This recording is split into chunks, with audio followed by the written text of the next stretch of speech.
Hi, it's Peter Vaughan here again. This stage we're up to is number 4 in this little mini series. What I'm going to discuss here is aspects of how I look at words and how we can identify with these cluster codes that I've called them that can show us some bad stuff ahead. Now, I talk a lot in the stuff about the negatives because most people live in a negative state of being. It's just a bit of a fact here that 98% of the population are negative.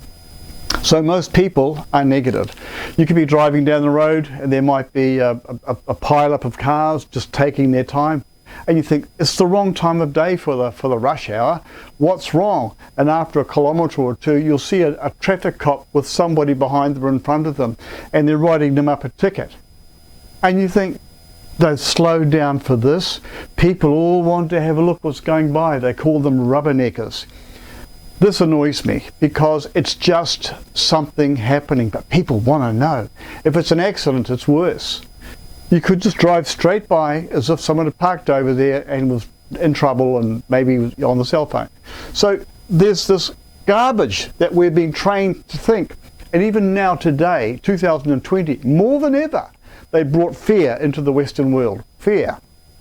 Fear is causing us to be afraid of something that we haven't even checked out ourselves. But we're told, listen to the people in the know.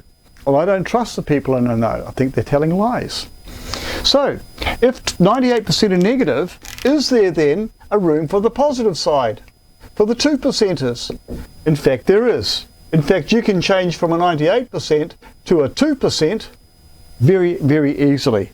And that's by gaining a little bit of knowledge. So what I'm going to show you here is something along the lines of what I teach to show you the kind of stuff that you can learn about.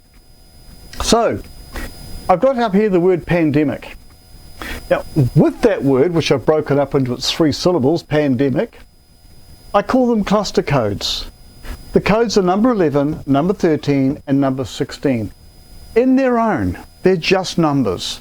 But when you apply them to a situation, then we can say, well, heck, these pop up all the time when something's going wrong in someone's life. This one generally means a loss of money. It can also mean death, and it means it in mostly a natural way.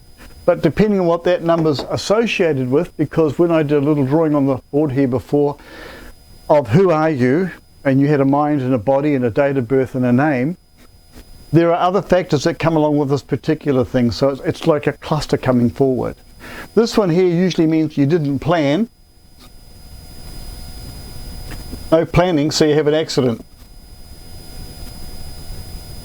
And therefore, 13 just means, oops, I made a mistake, oops. And it can be mild or it can be major. The same with this. 16 usually means ill health or lesson. Well, not ill. Ill health. Or a lesson. Lesson learned. Because when you add 1 and 6 together, you actually get the number 7. Oops, 5, 7.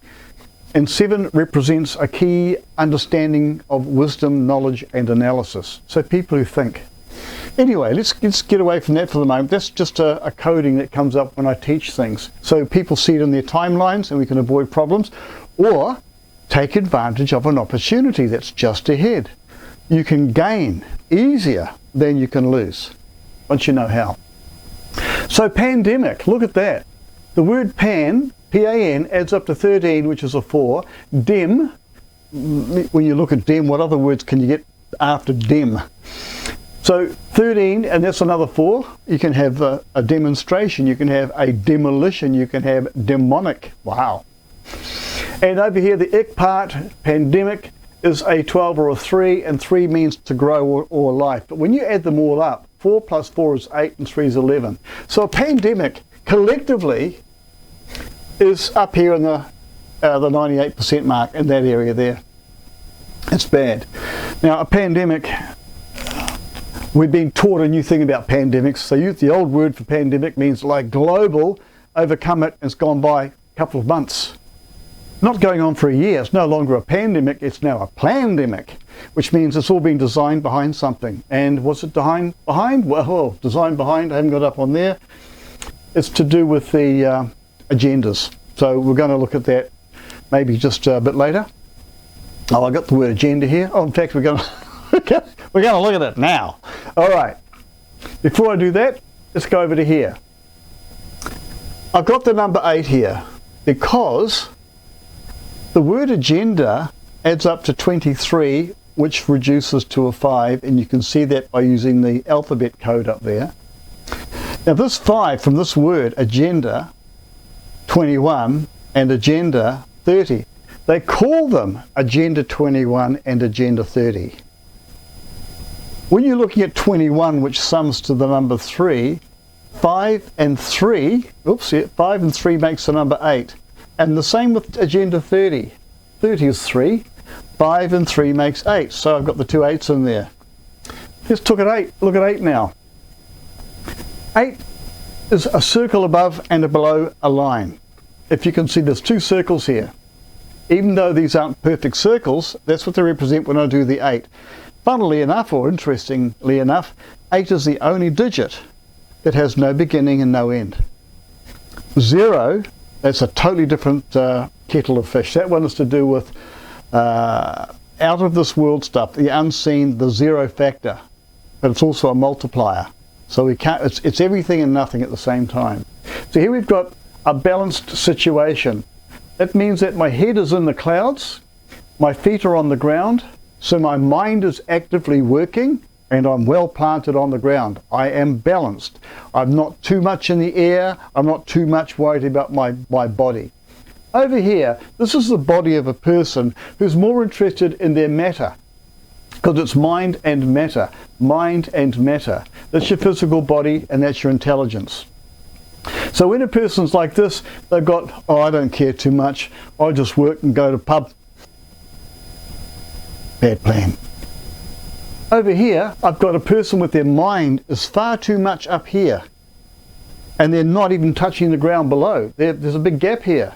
So they're not worried about their body. They eat birdseed, and they're like too far up. Come back to earth, people. Be real. You're born into a body and you're given a mind. Get balanced with that. Because once you leave the ground and you're floating around like the wind could blow you anywhere, somebody says, oh, have you heard about this? Did you see about that? They go, oh, that's interesting. And off they go on a tangent, looking at something that can't be proven. Now, I am not saying that these people are wrong, but what I'm saying is, if you can't convert it into something tangible, it's of no earthly good. People will sort of like shun you and put you aside in the nutter's basket. So on its side then, the 8 when it's turned this way is a symbol for infinity. Way into the past, way into the future, no limits. And this is where we're working from, or I'm working from when I teach people things. So I bring people back to a state of balance. And in here, you work with your mind and body. Keep your body fit. Keep your body healthy. Keep your mind healthy. And when you do that, you have longevity, by the way. It gives you a longer time to live on the planet. Now, if you get imbalanced here with this mind-matter thing, and you clunk this way or you clunk that way, you're out of balance, and karma comes into play. Well, what's karma? Oh, you know, it comes back to get you. It sure does. Let's have a look at karma. We've got 2, 1, 9, 4, and 1. Those are the values of the letters. Check it out on the little chart up here. 2 and 1 is 3, and 9 is 12, and 4 is 16, and 1 is 17. Wow, 17. I'll put 17 there. It's an 8. Okay, karma says, if you stuff up, you'll pay for it. So get balanced. Now, 8, I think I had somewhere in the book, oh, these 8's in here. So Agenda 21 and Agenda 30 both come to 8. These things here are karma. What do they represent? Well, they represent this new world order where they're going to do the big reset. They're going to make everybody equal. The ones that aren't, we'll just get rid of them. Oh, I know we can use COVID-219 to do that. That'll do it wonderfully. Because it's a nothing, we can call it something and give people their fear, a bit like Hitler did. Hitler did a really, really good job of it. And then they burned the books. Oh, a bit like today when they prohibit people from using the web or shut them down or silence them. That's removing people from getting information. You can't have that anymore because we have deemed it bad for you. Where's the freedom of speech gone? Where's my personal life going? We're going to take it away from you because we're telling you it's better for you. Who gives you that right? We do. You did. How did I do it? Well, you didn't argue. You didn't fight me. You didn't question me. You put me into power. And I'm thinking you shouldn't be there then. Everybody else says the same thing. Well, it's tough because I'm there now. This is the kind of stuff you've got to overcome, and you do it from learning. So once you understand this, does karma actually work? It sure does. Have you ever seen it in life? Yeah. I've seen it happen a few times when I think, good karma. That means somebody has paid for something they did or was doing to other people, and they paid the price for it. There's an old saying, let go and let God. There's a point. Let's have a look at that. What does God add up to? I know that if I looked at a sign on a gate and it said beware of the dog, why? Well, people are often afraid of a dog. It's a guard dog or protection dog, apart from being a pet, somebody who can be your friend. Let's put dog up there then. It's interesting how both dog and God have the same letters, but they're in a different form. So it's important in Lettrology what way a word is actually spelled out. Because to say the word dog is to have in the mind an image of a dog. To say the word God is to have an image in the mind of a deity or somebody on a crown with a crown on the head up in the heavens, or anything. It's to do with spiritual awareness or spiritual belief. So let's have a look at God and dog, because that's the 7th, 6th and 4th. That's actually the 15th letter of the alphabet. And if I did make that 15, 7 and 15 is 22. Is that right? 22 and 4 is 26. 2 and 6 is 8. If I just go 7, 6 and 4, 7 and 6 is 13 and 4 is 17, which still comes to 8. So when you're looking at this and people say the word, I'm God-fearing, I'm a God-fearing person, is that like saying I fear God? Well, people say you should fear God because, you know, he's the boss. This is the way that people go up here, far too high. If we are a creation of the Creator and God made us, as it were, then I haven't met the dude personally, but some people say they have. You haven't met God. Once you do, you'll know all about it. Well, I've done my bit in the background and training, and this is not to take away God. And if people say to me, do you believe in God? I say, sure. Look outside.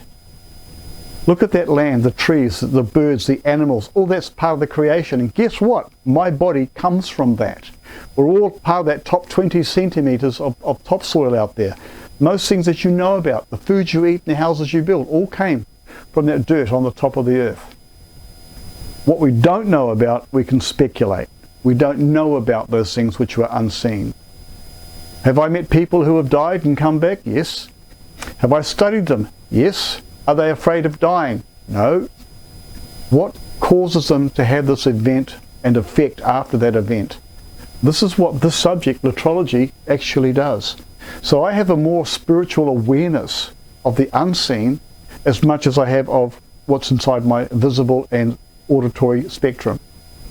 So my teaching therefore covers all of this in a very linear, clinical way to show people that if they have a belief in mediumship and clairvoyancy, great, because the numbers 3, 6 and 9, 3, 6 and 9 are those kind of people, and they are kinesthetic.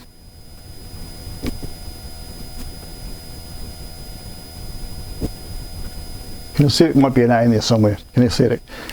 That means they're touchy-feely people, and if a person's touchy-feely, they're in touch with their environment, which means that when somebody's not feeling good or bad, or someone's had an event take place and they come into their presence, they pick it up. They pick it up with their body, it goes up to their mind, and they're able to pick up the person's feelings, because people transmit energy. I talk a lot about energy and the transmission from the human body and the way it receives it. There's a great deal to know about energy and energy transfer, and most of it is done through the skin and the hair on your body. Have you ever asked yourself, why does man have more hair, or mankind have more hair on their head than any other part of their body? Except for Robin Williams, he had hair all over his body. But when you look at that, this was discovered even in the Korean War, I think it was, in Vietnam. The American military selected from Indian tribes people their best trackers, their best seers. And once they proved that these guys could literally do this magical stuff of detecting people coming in the dark or what's going to happen next, they got them, they recruited them, short back and sides, uniform, and out they went, and they failed. Well, that didn't work too well, so they did it a second time.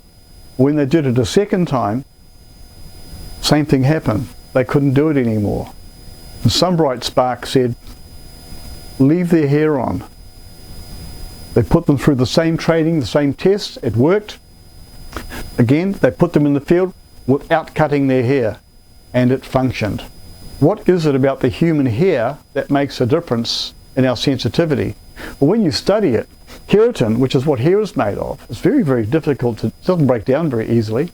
It works with piezo frequencies, and tests done on the skin with particular glass slabs to identify with different chemistry in these slabs, little gels and things. They found that after a while, the gels actually formed and crystallized with where the hair is on the skin was imprinted on the glass in the crystalline structures that went hard, a bit like jelly going off. And they thought, my God, that means frequencies the hair was causing like a photograph plate, and they were showing what the hairs were doing like on the arm. That's when they've discovered that the hair literally is a part of transmission and receiving parts of the body's energy field. So when you start to look at people with telepathy, telepathy is a real thing. But some people have it more than others, and it comes usually in the birth date and in the name, or a combination of the two. So when I do this subject, this Lettrology here, I'm not making stuff up. This is basically because I've gone ahead and proved it all. We can go into a lot of other fields here too, but this is what I'd like you to become more aware of. If you become more aware of you, what you're meant to be here on the planet for, where you're going ahead, your past can't be changed, but it can be understood. And once you understand your past, you now have the right and the ability and the capability of changing your future by what you do today. And every day is today. So, looking at this then, don't be an airhead. Don't be a fat just living off because that's all there is to it.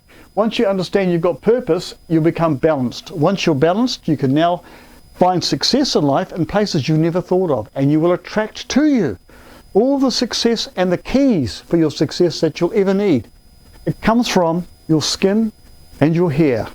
And in some cases, like me, growing my hair now, I had my hair when I was younger, very, very long hair. I got it cut short for a while because business and all the other things. Oh, stuff it. I'm now doing something which is going to help people improve the quality of their lives. So if you're enjoying this, I'm happy for that, and you can do it. I did a research on the costs of these courses. If you're doing a naturopathy or a homeopathy or an NLP type course, you can be charged somewhere between $7,000 and $14,000, or go off and do an overseas island tour with that big guy with the big voice, I've forgotten his name now, Robbins.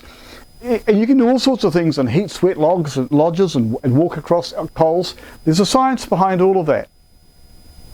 But once you understand it, I'm teaching these courses here in sets of 3, and they are $2,100. So when a person's done all 3 of those, you can, anytime you like, stop and not do another one. You learn about who you are, what you're here for, and what's your purpose, what you can be doing. That kind of stuff goes on in course number 1. Quite involved, but it's advanced.